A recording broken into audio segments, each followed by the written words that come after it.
อนนี้มาหอดบ้านนะเด้อครัวบ้านเฮาทานกันดีพี่น้อง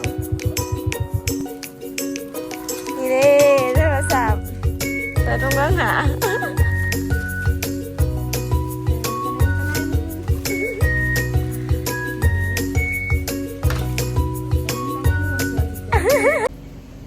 สบายดีพี่น้องทักทายสบายดี FC ว่าสุขุสุขคนเด้อมื้อนี้กะบ้านเมื่อบ้านเด้อพี่น้องเฮามาตั้งแต่อุบลเมื่อวานนี่เนาะพี่น้องหอดตอนประมาณ6 โมง 7 โมงนี่แหละพี่น้องมันกะค่ำเนาะถ้าสิออกเมื่อบ้านกะไกลพี่น้องขี่รถกลางคืนอีกก็เลยนอนปากเซ่ขึ้นนึงพี่น้องนอนอยู่ห้องไอ้คำซีไอ้เพิ่งอากอยเลยพี่น้องเนาะตื่นสมาเมื่อนี้เฮาสิพากันเดินทางกลับบ้านเด้อกับบ่าวสุกแต่ว่าฝนยังตกพี่น้องเอ้ยฝนตกมาหอดบ้านจักเถื่อแล้วพี่น้องสิพากันเมื่อกับบ่าวสุกส่วนบ่าวน้อยๆให้เพิ่นสิขี่รถเมื่อกับไอ้เพิ่งเนาะเพิ่งน่าสิเมื่อบ้านคือกันพี่น้องเมื่อหน้าไอ้ดอนพี่น้องเฮาสิขี่รถเมื่อกับบ่าวสุกคนละคันพี่น้องเตรียมเครื่องเบิ่งกระเป๋าในเราจะตีบกระเป๋าอันนั้นพี่น้องกระเป๋าแก่เนาะกระเป๋าหลากหันเพิ่นแถมโทรศัพท์แต่ว่าเซาตีผากไว้ในรถไอ้คำซีเนาะแต่ว่าเมื่อสิเอาเมื่อน้ำปะเดี๋ยวสิพากันกลับเด้อพี่น้องเอาเครื่องกลับบ้านเราแกน้อยไปใช่แหละไปแล้วบ่แกน้อยเมื่อแล้วบ่โอ้ยอยู่ฝุ่นป้าพี่น้องเลยของฝากว่าซุปมาอยู่มาเนี่ยถ้าน่ะก็สิเมื่อสวรรค์บ่แกน้อยอยู่ฝุ่นไปพี่น้องเก็บกระเป๋าเสื้อผ้ากลับบ้านแล้วก่อนมาหอดจักเถื่อเนาะมาแต่บ้านนี่ผู้กลับบ้านแล้วบ่กลับกันแล้วปะนี่บายแล้วก็กี่ห้องไอ้เพิ่งขึ้นหนึ่งพี่น้องเลยฝนสิตกครับมาเลยฝนตกอยู่เลยพี่น้องเอ้ยพี่น้องเอ้ยบางสาวตีหอบมาโยมาเนี่ยวาวสุกเมื่อกันเลยแบบนี้เบิ่งผูข่อยก็ดีจักกระเป๋าแก่ว่าจักกระเป๋าจีอ่ะปะพี่น้องพอกันอยู่บ้านนะคนเดะพี่น้องเอ้ยฝนตกคำสาวตีก็วาวสุกมันเปียกอยู่อ่ะตัวแข็งมากเลยคือกันเลี้ยงมานี่สวัสดีพี่น้องเนี่ยสบายดี สวัสดีมาแม่เพื่อนน้ำคิงพี่น้องเราสุกจะเอาซาลาเปาพี่โตฝาขายเมื่อวานนี้เนาะท่านหอดดอกพ้นยังตกเวสุดท้ายผู้น้อยห้องออกมาพี่น้องพี่น้องตอนนี้มาหอดบ้านเด้อครัวบ้านเฮาทาดกะดีพี่น้องเป็นระบบระเบียบงามมาดีอะล้อเนาะเห็นกะสะออนพี่น้องว่าเป็นยังหรอกมันแบบมันเที่ยวสบายเห็นนะพี่น้องหัวซุกไปหอดพุ่นเลยไปคงข่อยหอบมาโยมายะถ้าตีสิขี่รถดงก่อนเด้อพี่น้องวันนี้สะดวกสบายเนาะเที่ยวไปใช้ก็ง่ายบ้านนี้พี่น้องเลยไอเน้นนะดีขนาดโอ้บไดิกลวยเลยขี่กับพี่น้องเลยเปิ่นปลาซุกขี่ไปสะดวกสบายเลยพี่น้องเลยฝุ่นวิวทางนี้เป็นวิวผู้เนาะน้ำเสบ้านเราพอเปิดกลัวใหม่ๆพี่น้องเปิดมื้อนี้ที่บอกปะเอาสิขามก่อนพี่น้องถ่ายให้เบิ่งน้อยหนึ่งเนาะมาหอดบ้านเลยพี่น้องตอนนี้ขัวเพิ่นรถจักรคัน10,000คนย่าง5,000กีบอยู่บ้านคนเดียวเงาวะเลยมาแต่หมู่บ้านนี่พุ่นแดะมันมาหอดค่ำก็ได้นอนอยู่ปากเซ่ขึ้นหนึ่งนี่นะใครดูนอนอยู่ฝั่งเซ่นางเผาครัวมานอยู่บ่มานอยู่เปิดมือแรกว่าหมู่บ้านนี่เปิดบ้านนี่พี่น้องเลยโอ้หาดขายเครื่องอย่าบ้านหาดขายเครื่องพายอยู่นี่เฮ้ อดกะทิเจ้าให้กันโลดเฮ้ยพี่น้อง มันออกมามันบ่ได้ เฮ็ดเอียงนี่ มันบ่กินนม ทางหัวถ่าเจ้า ป้าเอ๋ปัน ทำซุปกระเจ้า มั่วไฟล่ะ หางว่ะ เอ้ย ทาง ขา หัว กล้วยขากล้วย ขากล้วยตอนรับประสันก็ดีแต่ว่า หางว่ะตอนรับบุญ บ่มีผู้ชายแม่ยิ่งจัดการให้เรียบร้อย ไปเอาซื้อมาเพื่อนก่อน สบายดี มาหอดเดือนเร็วกล่องไหม้ได้ดิคลิปนั่นแหละ แล้วสับกันเก่า ในของมาฝากอีเมลพี่น้องซาลาเปาพี่โตเนาะสื่อใหายขอบใจพี่โตสื่อซาลาเปาให้ผู้ละกล่องพี่น้องใช้ปานขี่กระเป๋า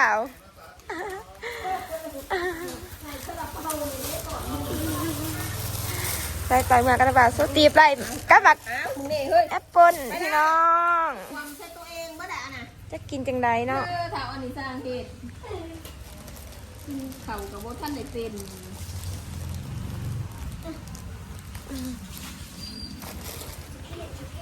เด้อะไรหมักอันนี้โลนึง3 โลด้วยไล่กระเป๋าเดินทางพี่น้องนี่เห็นบ่กระเป๋าสื่อโทรศัพท์เป็นแถมโทรศัพท์นี่เด้โทรศัพท์เปิดตรงกลางหา แตนนี่เด้ตะนั้นรวมเสือสิเจ้าแก๊กเป็น อันไหนคล้ายซาลาเปาปันกันกิน น่าเสือเลยเป็นนั่งกินเข่านี่นี่ กินอันนี้ ไปเด้อมาลิ กูตะก่อนปันกันฝนตกพี่น้องสาวติดแจงฝนมาแต่บ้านคำแปงดีแต่ว่าตกมาแต่เซ่เนาะพี่น้องเนาะฝนพายุฝนตกมาอีเด้อคือว่าฝนบ่จักเถื่ออยู่ เด้อสิสลับเป่าเสือ ซาลาเปาวนก็มีเมื่อไงพี่น้องมาหอดบ้านปวดวัดกันข้อเสียทงหนักน้องพาไปกินเสบเด้อผมมีเงินเดือเงินยังว่าถือจากโหลดประจักนี่ยันถืออันโหลดเลยพี่น้องมาเบิ่งมาออกลูกอีกเด้อ จะมาจากผมจะเป็นตัวสี จัก เขี ลู ยว กจักโตนี่ ซีบตายสี ป้าคือลายโตแท้ ตายจะตัวสีเขียว ลูก10 โตพี่น้องอีเจ้านี่ออกลูกออกเลยอยู่เอิญมันนะนี่หน่อยนี่นึงลูกเพื่อนนี่มาออกอยู่เจเพื่อนหมุนออก เฮ้อออกเพื่อนอะไรในขนม ผูกไปออกที่ผุดอีก ตัวกาแฟ ไปออกแต่เยื่อนหมักซุกเนาะแม่มาตัวนี้คือพี่บาอันนี้เคย ได้อันยังสองหัน แซ่บบอสซาลาเปาเขาให้ไปอุ่นก่อนมันบ่อันบ่ แซ่บเลย แกมันอันนั้นมันก็เข้าตู้เย็นมันอันโผดเนื้อมันแข็งแปะมันแข็ง ก้อน พี่น้องพักผ่อนก็เหนื่อยได้พี่น้องตอนนี้เขาตี15มาเบิ่งขัวเนาะยางมาเด่นอยู่ท่าฝนกระตุกโอ้ขัวขัวอันนั้นบ่ขัวอันบ่มันตายบ่แล้วจะไหน ตาย เออ ออกมา ตัวอีมวยอุ้มหันน่ะบ่โอ้เขาว่าอยู่เนาะ มาได้ เฮ็ดเอาเหยาะอยู่ในแดดเขาว่าสิรอดอยู่บ้างงัวหน่อยตัวนี้ กล้วย บ่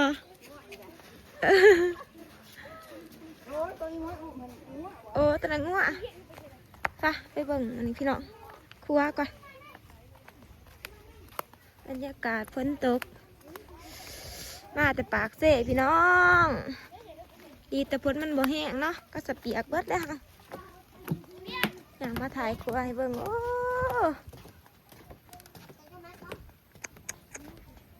ที่อย่างดีพี่น้องแบบว่าสื่อปึดเด้ยเนียนนาดีเนาะเดี๋ยวเขาสิจ่าปึดโอ้ อ๋อบตีม บรรยากาศฝนตกพี่น้องถ้านี่เป็นผู้เนาะตะเวนตกนะงามเลยพี่น้องมาถ่ายรูปวิวบรรยากาศโคตรดีเนาะนี่แหละพี่น้องบรรยากาศอยู่บ้านเฮากับสิประมาณนี้เนาะเดี๋ยวกลัวแล้วก็ไปสะดวกสบายพี่น้องไปคำๆขึ้นๆกับบริขามเอาการขึ้นแต่ก่อนนะเนาะ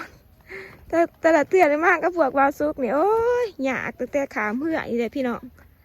ปีนี้เพิ่นเฮ็ดครัวความเดียวเปิดมือแดกช่องมือนี่กับฝนตกจ่อยนี่ทางนี้ปกติเพิ่นเฮ็ดอยู่เบื้องอันเด้ออันนั้นปีกายเนาะของบ้านนะคะเพิ่นเฮ็ดเบื้องนั่นพี่น้องเฮ็ดทานั่นตกมาบ้านเฮาเฮ็ดปีนี้ก็เลยมาเฮ็ดอยู่ทานี้เนาะทาเหือทาวักนี่เด้อพี่น้อง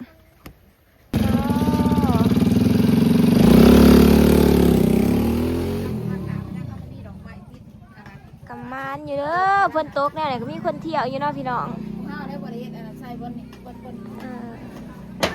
รถ3 ล้อพี่น้อง บริเวณจ้ะ รถ3 ล้อนี่15,000เนาะรถจักร10,000รถคนยาง5,000กีบพี่น้องค่าครัวเพิ่นเนาะฝนตกเขาเจ้าก็เที่ยวเนาะมื้อนี้บ้านนี่ก็มีอยู่ว่าคนเที่ยว นี่เมืองพวกแซ่ปลายพุทธคันบ่อนะข้องหัดใจนะใจสิ ก็เก็บไปเทียนหน่อยว่านี่เฮ็ดยังไงอันนั้นเฮ็ดยังกินสลองเดี๋ยวครัวขาหมูทำว่าประทานพี่น้องบริถ่ายคลิปไปเบิ่ง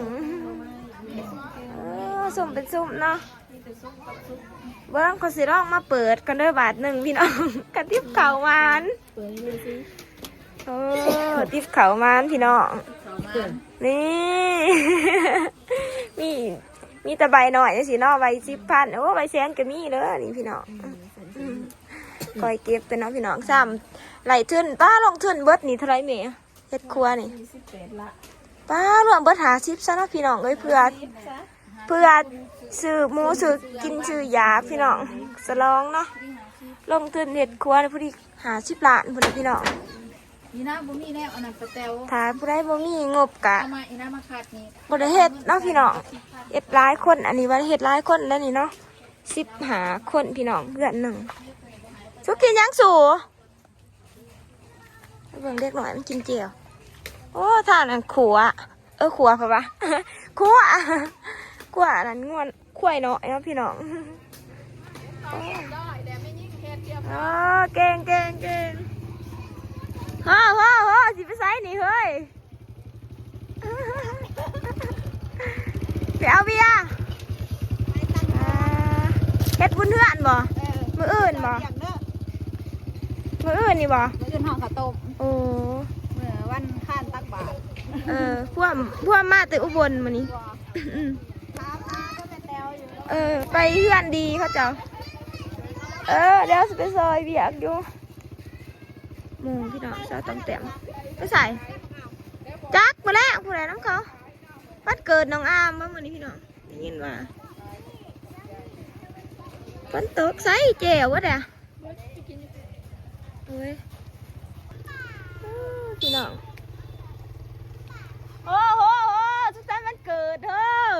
จะร้องเลยเนาะมื้อแรกนี่ โทษไปเด้อมาแรกเด้อ ไปเลยไปตูดจะแล้ววันน้องอามพี่น้องวันเกิดเพิ่นมื้อแดงส่วนไปเป่าเค้กเนาะขี่สบายเว้ยบ่คุ้ยเนาะเนียนนะคักอีดี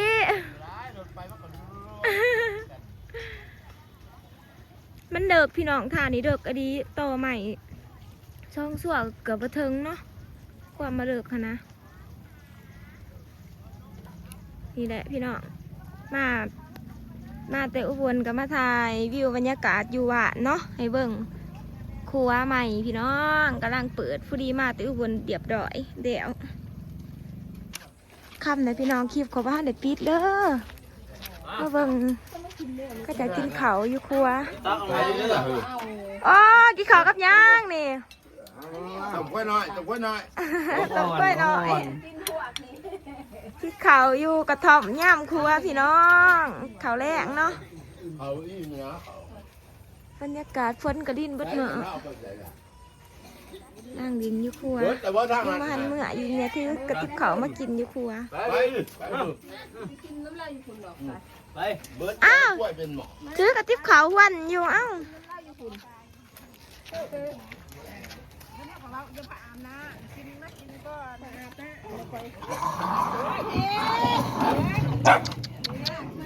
ป้าเดี๋ยววันละต้มควาย ต้มกล้วยใหญ่ ควายหน่อยพี่น้องเด้อ สบายดีเด้อพี่น้อง น้องตอนเขาก็ได้ เรียกยังอยู่บ่นะ จะเล่นหาสาวที่พาปีด เป็นเก่าเขาเนี่ยเก่าผ้าเดียวกัน นะแจ้ มาเด่นครัวแล้วก็เมื่อเพื่อนแล้วก็มาใหม่เบิ่งก็จะกินเขาวสุ่มกันเนาะอยู่ครัวมาก็ดี กินบ่ กินเลย มาตาเป็นจะเป็นน้ำ เพื่อนเจ้าเดียว ฝนตก ย้อนขาลงไปยัดมา ฝนตกปักซุกไปแล้วมาบ่ฝนตกพี่น้องยังบ่เศร้าอยู่ไปพี่น้องสาติสปิดคลิปเด้อมาคลิปนี้ก็อย่าลืมกดไลค์กดแชร์บังโฆษณาให้เฮาในเด้อพี่น้องบ๊ายบายพบกันคลิปหน้าเด้อ